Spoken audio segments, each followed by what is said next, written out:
Hello दोस्तों, नमस्कार। स्वागत है एक बार फिर से आप सभी के अपने प्रिय चैनल पर। दोस्तों आपको बता दें जो अभी की सबसे बड़ी खबर आ रही है, जहां पर फिर एक बार इमरान खान ने कश्मीर राग अलापा, जी हां दोस्तों, 5 अगस्त की तारीख याद दिलाकर कह दी बड़ी बात। जी हां दोस्तों, बताएंगे क्या कहा इमरान खान ने। साथ में कहा कि मैंने हिंदुस्तान से दोस्ती की पूरी कोशिश की है, लेकिन भारत मानने को तैयार नहीं। यानी कि दोस्तों पाकिस्तानी जनता का बेवकूफ बनाने का काम इमरान खान द्वारा किया गया है। दोस्तों बताएंगे एक एक बयान आपको क्या था इमरान खान का। और दोस्तों आपको बताएंगे जहां पर रशिया को यूक्रेन पर परमाणु बम गिराने में अब नहीं होगी कोई कानूनी अड़चन। बताएंगे क्यों दोस्तों, आखिर पुतिन ने क्या इंतजाम कर रखा है। और इसी बीच आपको बताएंगे जहां पर चीन को लेकर बहुत बड़ी खबर, अब बुलेट ट्रेन से भी परमाणु बम दाग सकता है चाइना। जी हाँ दोस्तों, बताएंगे कौन सी नई टेक्नोलॉजी तैयार की है चाइना ने। दोस्तों सबसे पहले आपको बताएंगे। और इसी बीच बताएंगे जहां पर बिहार में बीजेपी का बनेगा अब सीएम। जी हां दोस्तों, नीतीश कुमार को लेकर बहुत बड़ी खबर आ रही है दोस्तों। साथ ही आपको बताएंगे कैसे बिहार में बीजेपी का सीएम बनने जा रहा है। जी हां दोस्तों, इसी बीच आपको बताएंगे जहां पर समाजवादी पार्टी से निष्कासित जुल्फिकार अहमद ने कह दिया है, मुसलमानों जाग जाओ, भाजपा ही सबकी हितैषी है। जी हां दोस्तों, बताएंगे एक एक बयान आपको। तो हर तरह की जानकारी दोस्तों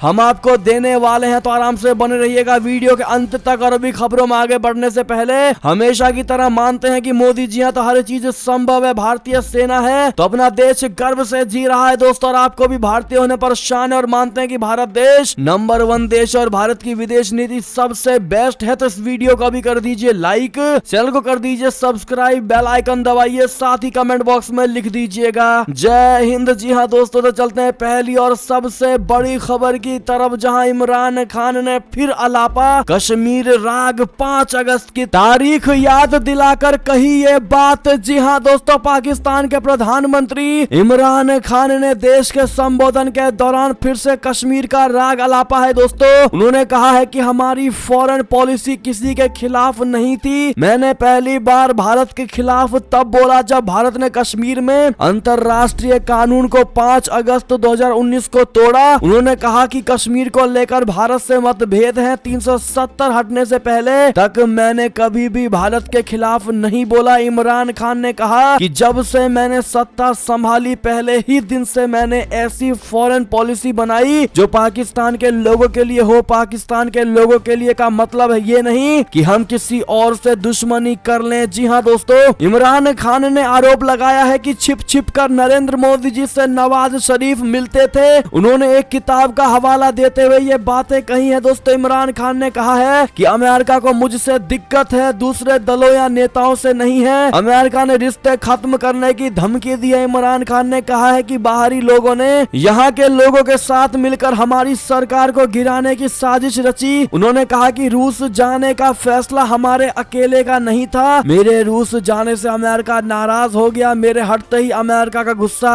खत्म हो जाएगा। जी हाँ दोस्तों, आपको बता दें 3 अप्रैल यानी रविवार को नेशनल असेंबली में वोटिंग होगी। उस दिन फैसला हो जाएगा कि हमारा मुल्क किस ओर जाएगा। उन्होंने कहा कि विपक्ष कह रहा है कि इमरान ने मुल्क खराब कर दिया है। मैंने तो 3.5 साल काम किया है, आप तो 30 साल से शासन कर रहे थे। मैं चैलेंज करता हूं कि जो काम मैंने 3.5 साल में किया है उन्होंने 30 साल के शासन में कभी नहीं किया। मैं आखिरी गेंद तक मुकाबला करता हूं। मैंने कभी हार नहीं मानी। वोटिंग के बाद भी जो रिजल्ट होगा उसके बाद मैं और तगड़ा होकर सामने आऊंगा और मैं इस्तीफा नहीं दूंगा। यानी कि दोस्तों इमरान खान का साफ कहना है कि वो इस्तीफा नहीं देंगे और पब्लिक उनको इतना ज्यादा वोट देगी कि वो अब से भी ज्यादा स्ट्रांग हो जाएंगे। आप क्या कहते हैं दोस्तों, कमेंट करके जरूर बताइएगा। क्या पाकिस्तान की जनता इमरान खान से नाराज हो चुकी है दोस्तों? क्या इमरान खान अब पीएम पद से हट जाएंगे? आपको क्या लगता है, कमेंट में राय सुझाव जरूर दीजिएगा। अगली बड़ी खबर की बात करें दोस्तों, जहां पर रूस को यूक्रेन पर परमाणु बम गिराने में नहीं होगी कोई भी कानूनी अड़चन। पुतिन ने कर रखा है इसका इंतजाम। जी हां दोस्तों, गत 24 फरवरी को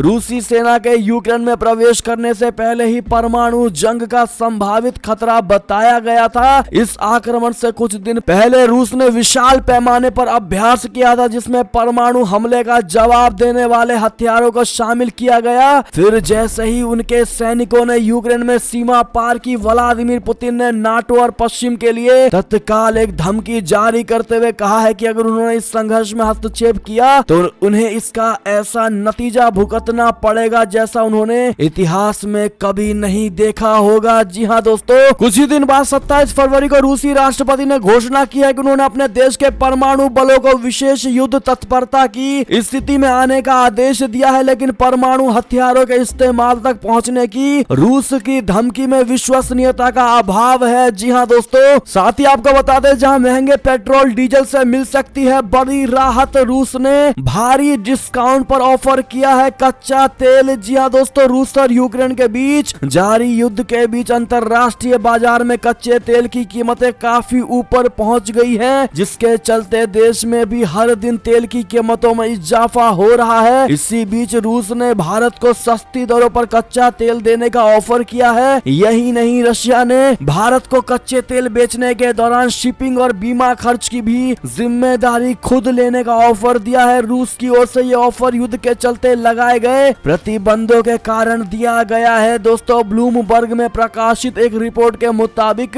रूस द्वारा यूक्रेन पर आक्रमण किए जाने के बाद अमेरिका और दूसरे नाटो देशों द्वारा रूस पर लगाए गए प्रतिबंधों से उत्पन्न स्थितियों से निपटने के लिए रशिया ने भारत को प्रति बैरल $35 डिस्काउंट पर कच्चा तेल देने का प्रस्ताव रखा है। इससे पहले पेट्रोलियम मंत्री हरदीप सिंह पुरी ने संसद में भी कुछ दिनों पहले कहा था कि भारत रूस से डिस्काउंट वाला कच्चा तेल खरीदने पर विचार कर रहा है। यानी कि दोस्तों, अगर आप भी मानते हैं कि इस ऑफर को ठुकराना नहीं चाहिए दोस्तों, रशिया हमेशा से भरोसेमंद साथी भारत का रहा है और रशिया से तेल खरीदना चाहिए, तो कमेंट में आप लोग जरूर कहिएगा दोस्तों, क्योंकि इसमें भारत की भी भलाई और महंगाई भी कम हो जाएगा। क्या कहते हैं आप लोग दोस्तों, बताइएगा जरूर। और इस वीडियो को ज्यादा से ज्यादा शेयर करिए दोस्तों, ताकि हर कोई कमेंट कर सके। और आपसे रिक्वेस्ट है, जिन्होंने वीडियो को लाइक नहीं किया प्लीज दोस्तों देखते देखते लाइक भी कर दीजिएगा। एक अगली खबर की बात करें, जहां पर अब बुलेट ट्रेन से भी परमाणु बम दाग सकेगा चीन। महाविनाशक हथियार को अदृश्य बना रहा है ड्रैगन। जी हाँ दोस्तों, लद्दाख से लेकर ऑस्ट्रेलिया तक आंखें दिखा रहे चीन ने अब हाई स्पीड ट्रेन से परमाणु बम दागने की क्षमता हासिल करने जा रहा है। चीन की कोशिश है कि हाई स्पीड ट्रेन पर अंतर महाद्वीपीय मिसाइल को तैनात कर दिया जाए। इससे ये ट्रेन देश के विशाल इलाके में घूमती रहेगी और दुश्मन को उसे ट्रैक करना और उसे नष्ट करना आसान नहीं होगा। जी हाँ दोस्तों, चीन की हाई स्पीड ट्रेन 350 किलोमीटर प्रति घंटे की रफ्तार से दौड़ सकती है और उसमें 16 डिब्बे लगे होते हैं। इनमें से प्रत्येक का वजन 16 टन होता है। अगली खबर की बात करें दोस्तों, जहां पर भारत के इस दाव से पीओके में बड़ी चिंता। पाकिस्तान के इससे सबसे बड़े नेता ने कहा कि अब बचाना मुश्किल। जी हाँ दोस्तों, पाकिस्तान में मचे सियासी घमासान के बीच उनके ही मुल्क के कद्दावर नेता ये मानने लगे हैं कि आज नहीं तो कल पीओके और मुजफ्फराबाद को बचा पाना बहुत मुश्किल होगा। पीओके में भी पाकिस्तान से आजाद होने के आंदोलन लगातार बढ़ते जा रहे हैं। विशेषज्ञों का आकलन है कि पाकिस्तान के अंदरूनी राजनीतिक हालात के बीच अवाम और उनके नेताओं की ओर से पीओके पर कमजोर पड़ती पकड़ और इसकी स्वीकार होती भारत की स्थिति को मजबूत कर रही है। पाकिस्तान इमरान खान की सरकार को अपना कार्यकाल पूरा करने के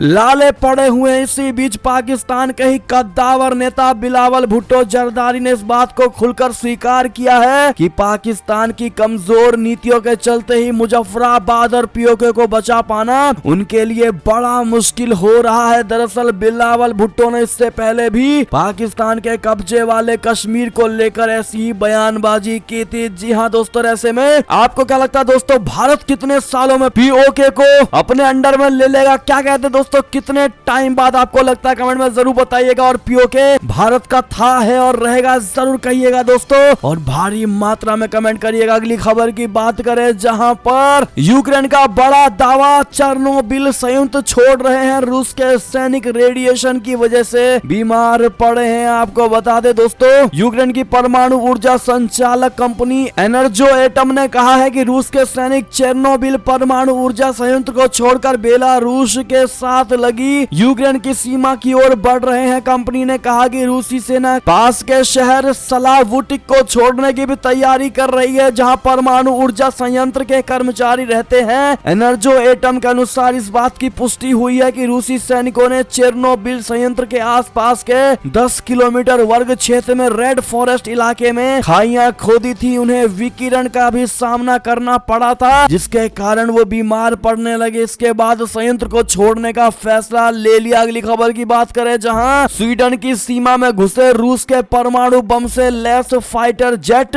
दहशत में आया यूरोप। जी हां दोस्तों, यूक्रेन में चल रही जंग के बीच रूस के 2 महाविनाशक फाइटर जेट स्वीडन के हवाई क्षेत्र में घुस गए थे। ये रूसी विमान सुखोई 27 और सुखोई 24 परमाणु बम से लैस थे। दोस्तों, बताया ये जा रहा है कि रूस के विमान जानबूझकर डराने के लिए स्वीडन की हवाई सीमा में घुसे थे। रूसी फाइटर जेट 2 मार्च को कालिनग्राड एयरबेस से उड़े थे, जो नाटो देशों से बिल्कुल सटा हुआ है। रूसी विमान स्वीडन के गोटलैंड द्वीप समूह की ओर जा रहे थे। जी हाँ दोस्तों, साथ ही आपको बताते जहां चीन के विदेश मंत्री ने कि पाकिस्तान के मंत्री महमूद कुरैशी से मुलाकात, एशिया में गुटिया टकराव के खिलाफ किया आगाह। जी हाँ दोस्तों, चीन के विदेश मंत्री वांग यी ने बुधवार को अपने पाकिस्तानी समकक्ष शाह महमूद कुरैशी के साथ बातचीत की। चीनी विदेश मंत्री ने एशिया में तटीय टकराव से के उभरने के प्रति आगाह किया और रेखांकित किया है कि इस छोटे से क्षेत्र और मझोले देशों को प्रमुख देशों की प्रतिद्वंदिता का माध्यम या शिकार नहीं बनाया जाना चाहिए। हाल में पाकिस्तान, अफगानिस्तान, भारत और नेपाल के दौरे से लौटे वांग यी ने बुधवार को कुरैशी से पूर्वी चीन के अनहुई प्रांत स्थित हेफई में अफगानिस्तान के पड़ोसी देशों के विदेश मंत्रियों के तीसरे दौरे की बैठक के दौरान मुलाकात की। इस्लामाबाद की अपनी यात्रा के दौरान उन्होंने पाकिस्तान के प्रधानमंत्री इमरान खान, सेना प्रमुख जनरल कमर जावेद बाजवा और विदेश मंत्री शाह महमूद कुरैशी से मुलाकात की थी। अगली खबर की बात करें दोस्तों, जहां पर 1 महीने में ही श्रीलंका हो गया बर्बाद, अब बिक रहा है 500 रुपए किलो चावल। जी हां दोस्तों, श्रीलंका में गहराया आर्थिक संकट, बिजली बचाने के लिए स्ट्रीट लाइटों को किया जा रहा है बंद, घंटों तक अंधेरे में रहने को मजबूर हैं लोग। जी हां दोस्तों, पड़ोसी देश श्रीलंका पिछले कुछ समय से गंभीर आर्थिक संकट का सामना कर रहा है। विदेशी मुद्रा भंडार लगभग समाप्त हो जाने और कर्ज के भारी भरकम बोझ ने पड़ोसी देश के ऊपर दिवालिया होने का खतरा पैदा कर दिया है। श्रीलंकाई करेंसी की वैल्यू डॉलर के मुकाबले लगभग आधी हो चुकी है, जिसके चलते कई जरूरी चीजों के भाव आसमान छू रहे हैं। डीजल, पेट्रोल और गैस खरीदने के लिए लंबी कतारें लग रही हैं। हालात इतने बदतर हो चुके हैं कि चीनी की कीमत 290 रुपए किलो तो चावल की कीमत 500 रुपए किलो हो चुकी है। दोस्तों,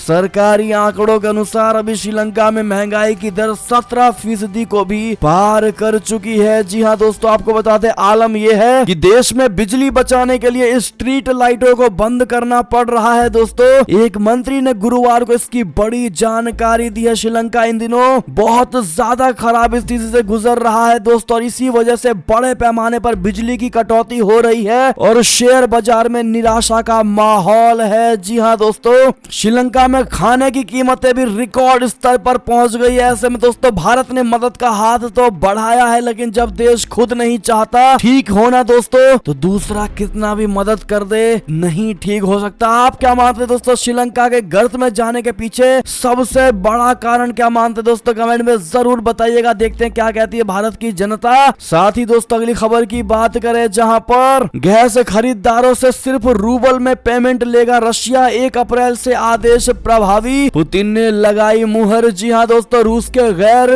मित्र देशों को अब 1 अप्रैल से रूसी गैस के लिए रूबल में भुगतान करना होगा। अगर भुगतान रूबल में नहीं किए गए तो उनके अनुबंध रोक दिए जाएंगे। रूसी राष्ट्रपति व्लादिमीर पुतिन ने गुरुवार को इस संबंध में एक सरकारी आदेश पर मुहर लगा दी। पुतिन ने कहा है कि रूसी प्राकृतिक गैस खरीदने के लिए यूरोपियन यूनियन के देशों को रूसी बैंकों में खाते खोलने होंगे। इन खातों के जरिए ही शुक्रवार से गैस का भुगतान लिया जाएगा। जी हाँ दोस्तों, पुतिन ने आगे कहा कि अगर रूबल में भुगतान नहीं किए गए तो हम इसे खरीदारों की ओर से एक डिफॉल्ट मानेंगे और फिर वो उसके नतीजों के लिए तैयार रहें। उन्होंने कहा कि कोई भी हमें मुफ्त में कुछ नहीं बेचता है और हम भी उनके लिए कोई चैरिटी नहीं चलाने जा रहे हैं, यानी मौजूदा अनुबंधों को रोक दिया जाएगा दोस्तों। और इसी बीच आपको बता दें, जहां पर मोदी सरकार का बहुत बड़ा फैसला, नागालैंड, असम और मणिपुर में अफस्पा के तहत आने वाला एरिया घटा दिया गया है दोस्तों। मोदी सरकार ने गुरुवार को एक बड़ा फैसला फैसला लेते हुए पूर्वोत्तर राज्यों नागालैंड, असम और मणिपुर में AFSPA के तहत आने वाले एरिया को कम कर दिया है। केंद्रीय गृह मंत्री अमित शाह ने ये बड़ी जानकारी दी है। उन्होंने ट्वीट करके कहा है कि भारत सरकार ने दशकों बाद नागालैंड, असम और मणिपुर राज्यों में सशस्त्र बल विशेष अधिकार अधिनियम यानी अफ्स्पा के तहत अशांत क्षेत्रों को कम करने का फैसला किया है। केंद्रीय गृह मंत्री अमित शाह जी ने कहा कि एक महत्वपूर्ण कदम में प्रधानमंत्री श्री नरेंद्र मोदी जी के निर्णायक नेतृत्व में भारत सरकार ने दशकों बाद नागालैंड, असम और मणिपुर राज्यों में सशस्त्र बल विशेष अधिकार अधिनियम के तहत अशांत क्षेत्रों को कम करने का निर्णय लिया है। ऐसे में मोदी जी के इस फैसले का अगर आप भी स्वागत करते हैं तो दोस्तों इस वीडियो को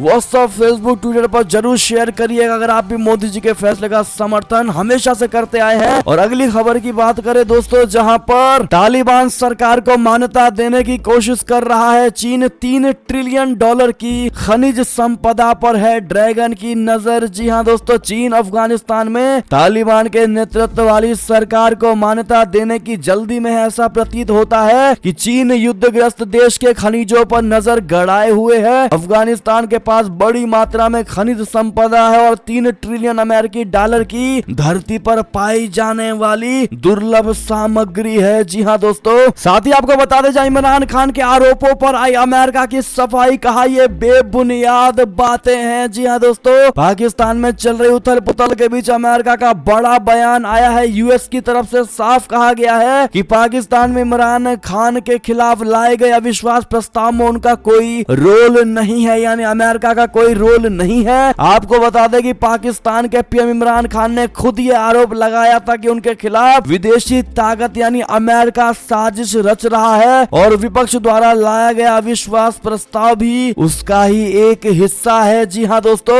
जियो न्यूज के मुताबिक अमेरिका की सरकार ने साफ साफ कहा है कि पूरे घटनाक्रम में अमेरिका पर लग रहे आरोप बेबुनियाद हैं। खबर के मुताबिक अमेरिका के विदेश मंत्रालय ने कहा है कि अविश्वास प्रस्ताव धमकी भरे पत्र के मामले में अमेरिका के रोल की बातें बेबुनियाद है। और आगे कहा गया है कि पाकिस्तान के राजनीतिक घटनाक्रम पर अमेरिका की नजर है और कहा गया है कि उनको पाकिस्तान के संविधान पर भरोसा है और वो उसका आदर करते हैं। ऐसे में दोस्तों, जिस प्रकार से इमरान खान अमेरिका पर आरोप लगा रहे हैं दोस्तों और अमेरिका की मिली भगत बता रहे हैं, आपको क्या लगता है? राय सुझाव जरूर दीजिएगा। इसी बीच आपको बता दें दिल्ली में मास्क ना पहनने पर अब नहीं लगेगा जुर्माना, DDMA का बड़ा फैसला। जी हाँ दोस्तों, दिल्ली में मास्क नहीं पहनने पर अब जुर्माना नहीं लगेगा। गुरुवार को दिल्ली डिजास्टर मैनेजमेंट अथॉरिटी की बैठक में ये फैसला लिया गया है। DDMA ने मास्क ना पहनने पर जुर्माना के फैसले को वापस ले लिया है। फिलहाल दिल्ली में सार्वजनिक जगहों पर मास्क नहीं पहनने पर 500 रुपए का जुर्माना लगाया जा रहा था। ऐसे में दोस्तों, आप सभी को बता दें कि DDMA के सूत्रों के मुताबिक जुर्माना वापस लेने का मतलब ये नहीं है कि लोग मास्क का इस्तेमाल करना ही बंद कर दे। जी हाँ दोस्तों, मास्क लगाना जरूरी है अपनी सुविधा के लिए, लेकिन अब जुर्माना नहीं लगेगा। अगली खबर की बात करें दोस्तों, बहुत बड़ी खबर, जहां नीतीश कुमार को राज्यसभा भेज करके बिहार में अपना सीएम बनाएगी बीजेपी। जी हाँ दोस्तों, जेडीयू के 2 डिप्टी सीएम बनाने का भी बड़ा प्लान। आपको बता दें, पटना के मुख्यमंत्री नीतीश कुमार ने जब से राज्यसभा में जाने की तमन्ना जताई है, उसके बाद से बिहार की राजनीति में जबरदस्त हलचल मच गई है। उधर बिहार सरकार में जेडीयू की सहयोगी बीजेपी भी नीतीश कुमार को राज्यसभा भेजने का समर्थन कर रही है। बिहार बीजेपी के फायर ब्रांड नेता और विधायक हरिभूषण ठाकुर ने यहां तक कह दिया है कि अगर नीतीश कुमार राज्यसभा में जाना चाहते हैं तो बीजेपी उनकी इच्छा को पूरा करेगी और ऐसा होने की स्थिति में फिर बिहार में बीजेपी का मुख्यमंत्री बनेगा। जी हाँ दोस्तों, सूत्रों के मुताबिक बिहार में कानून व्यवस्था और शराबबंदी के मुद्दे को लेकर जिस तरीके से लगातार नीतीश कुमार का ग्राफ गिरता जा रहा है, उसके बाद से बीजेपी इस मौके का फायदा उठाकर नीतीश कुमार को राष्ट्रीय राजनीति में भेजकर बिहार में अपना सीएम बनाने की जुगत में लग गई है। जानकारी के मुताबिक अगर नीतीश कुमार बिहार की राजनीति को छोड़कर दिल्ली आते हैं तो ऐसे हालात में बिहार में बीजेपी अपना मुख्यमंत्री बनाएगी, क्योंकि 2020 विधानसभा चुनाव के बाद बीजेपी 74 विधायकों के साथ सबसे बड़ी एनडीए में घटक दल थी और पिछले दिनों वीआईपी पार्टी के 3 विधायकों के बीजेपी में शामिल हो जाने के बाद अब पार्टी की विधानसभा में संख्या 77 हो गई है। जी हाँ दोस्तों, ऐसे में कितने भाई बहन भारतीय जनता पार्टी के सीएम को बिहार में बनते देखना चाहते हैं? कमेंट में जरूर बताइएगा दोस्तों। और कितने चाहते हैं कि नीतीश कुमार ही बने रहे, जरा बताइएगा जरूर, कमेंट जरूर करिएगा दोस्तों। अगली खबर की बात करें, जहां पर समाजवादी पार्टी से निष्कासित जुल्फिकार अहमद ने कहा कि मुसलमानों जाग जाओ, भाजपा ही सबकी और सबसे बड़ी हितैषी। जी हां दोस्तों, सपा से निष्कासित होने वाले जुल्फिकार अहमद समेत कई नेताओं ने अल्पसंख्यक मोर्चा, भारतीय जनता पार्टी समर्पित संगठन अटल भारतीय हिंदू फाउंडेशन में शामिल होने की घोषणा कर दी है। बुधवार को मोर्चे के राष्ट्रीय पदाधिकारियों की मौजूदगी में इफ्तेखार हुसैन ने अपनी टीम के साथ भाजपा समर्पित फाउंडेशन का दामन थाम लिया। उनके साथ समाजवादी पार्टी के कुंदर की विधानसभा के अध्यक्ष रहे खुर्शीद मलिक ने भी मौजूद रहे। रहमतनगर फरूला के हुए कार्यक्रम में जुल्फिकार अहमद ने कहा कि भाजपा का खौफ दिखाकर मुसलमानों को डराया जा रहा है। समाजवादी पार्टी ने 30 साल में कुछ नहीं दिया, हमने सपा के संगठन को मजबूत करने का काम किया। जी हां दोस्तों, भाजपा 2024 लोकसभा चुनाव में 350 सीटें जीतेगी। उन्होंने कहा कि मजदूरी उसी को मिलती है जो मेहनत करता है, इसलिए भाजपा को मजबूत करने के लिए काम करना है। संगठन कैसे चलता है सपा के लोगों को बता देंगे। जी हां दोस्तों, और भारी संख्या में मुस्लिमों को भाजपा से जोड़ने का काम होगा। ऐसे में दोस्तों, इन जुल्फिकार के बयान का अगर आप भी समर्थन करते हैं तो बिल्कुल सही कहा, जरा कमेंट में बताना मत भूलिएगा। इसी बीच आपको बता दे दोस्तों, जहां पर अरविंद केजरीवाल को गौतम गंभीर ने बताया प्रचार मंत्री, कहा इनके पास सिर्फ विक्टिम कार्ड है। जी हां दोस्तों, भारतीय जनता पार्टी के युवा मोर्चा के नेता तेजस्वी सूर्या ने बुधवार को दिल्ली के मुख्यमंत्री अरविंद केजरीवाल के घर के सामने प्रदर्शन किया। द कश्मीर फाइल्स फिल्म को लेकर जिस तरह से अरविंद केजरीवाल ने दिल्ली विधानसभा में बयान दिया था, उसके बाद भाजपा ने केजरीवाल के घर के बाहर प्रदर्शन किया। भाजपा के इस प्रदर्शन के बाद दिल्ली के उप मुख्यमंत्री मनीष सिसोदिया ने कहा है कि अरविंद केजरीवाल की जान को खतरा है, जिसके बाद अब भाजपा सांसद गौतम गंभीर ने अरविंद केजरीवाल पर हमला बोला। गंभीर ने कहा कि अब अरविंद केजरीवाल के पास इस स्थिति से बाहर निकलने का सिर्फ एक ही समाधान है और वो है विक्टिम कार्ड। जी हाँ दोस्तों, ऐसे में अरविंद केजरीवाल को लेकर आपकी क्या राय होगी दोस्तों, आप क्या मानते हैं उनको कमेंट में जरूर बताइएगा। अगली खबर की बात करें, जहां सीएम योगी की बहुत बड़ी घोषणा, 100 दिन में 10,000 नौकरियां देगी यूपी सरकार। जी हां दोस्तों, मुख्यमंत्री योगी आदित्यनाथ जी ने गुरुवार को घोषणा की है कि प्रदेश के युवाओं को 100 दिन में 10,000 नौकरियां दी जाएंगी। उन्होंने ये निर्देश अपने सरकारी आवास पर प्रदेश के समस्त चयन आयोगों, बोर्डों के अध्यक्षों के साथ बैठक में दिए। उन्होंने कहा कि एक सत्र से जुड़ी सभी भर्ती परीक्षाएं उसी सत्र में संपन्न हो। अगली खबर की बात करें, जहां अब भ्रष्ट अफसरों पर सीएम योगी का चाबुक, अवैध खनन मामले में सोनभद्र के डीएम सस्पेंड। जी हां दोस्तों, अब भ्रष्ट अफसरों पर सीएम योगी का बड़ा चाबुक, गाजियाबाद के एसएसपी और सोनभद्र के डीएम को सस्पेंड कर दिया गया है। उत्तर प्रदेश में योगी सरकार की वापसी के बाद अब भ्रष्ट अफसरों पर चाबुक चलने लगे हैं। अवैध खनन और विधानसभा चुनाव के दौरान पोस्टल बैलेट को सील न करने के मामले में सोनभद्र के डीएम टीके शिबू को सस्पेंड कर दिया गया है। इसके साथ ही डीएम के ऊपर विभागीय जांच बैठा दी गई है। वाराणसी के कमिश्नर को पूरे मामले की जांच सौंप दी गई है, तो वहीं गाजियाबाद के एसएसपी पवन कुमार को भी सस्पेंड कर दिया गया है। जी हां दोस्तों, साथ ही आपको बता दें, जहां चिराग पासवान को हाई कोर्ट से लगा तगड़ा झटका, कोर्ट ने कहा ये आपकी पार्टी का मुख्यालय नहीं है। जी हां दोस्तों, दिल्ली उच्च न्यायालय ने गुरुवार को लोकसभा सांसद चिराग पासवान को उनके दिवंगत पिता रामविलास पासवान को आवंटित बंगले से बेदखल करने में हस्तक्षेप करने से इनकार कर दिया है। चिराग पासवान की मां रीना पासवान की याचिका को खारिज करते हुए न्यायमूर्ति यशवंत वर्मा ने कहा कि इस स्तर पर उसे उस प्रक्रिया को रोकना होगा जो पहले ही शुरू हो चुकी है। याचिकाकर्ता के वकील ने व्यावहारिक कठिनाइयों का हवाला देते हुए शहर के बीचों बीच जनपद में परिसर खाली करने के लिए अदालत से 4 महीने का समय मांगा और अदालत को बताया कि वर्तमान में सैकड़ों लोग वहां रह रहे हैं। जिसके बाद न्यायमूर्ति वर्मा ने कहा ये आपकी पार्टी का मुख्यालय नहीं है। जी हाँ दोस्तों, ऐसे में ये थी अब तक की सारी बड़ी खबरें। आपको हमारी खबर कैसी लगी दोस्तों, आशा करता हूँ बहुत अच्छी लगी होगी। अगर थोड़ी भी अच्छी लगी है तो इस वीडियो को अभी अपने भाई बंधुओं में व्हाट्सएप, फेसबुक, ट्विटर के जरिए पूरे भारत में शेयर करना बिल्कुल मत भूलिएगा दोस्तों। और अभी कर दीजिए इस वीडियो को लाइक,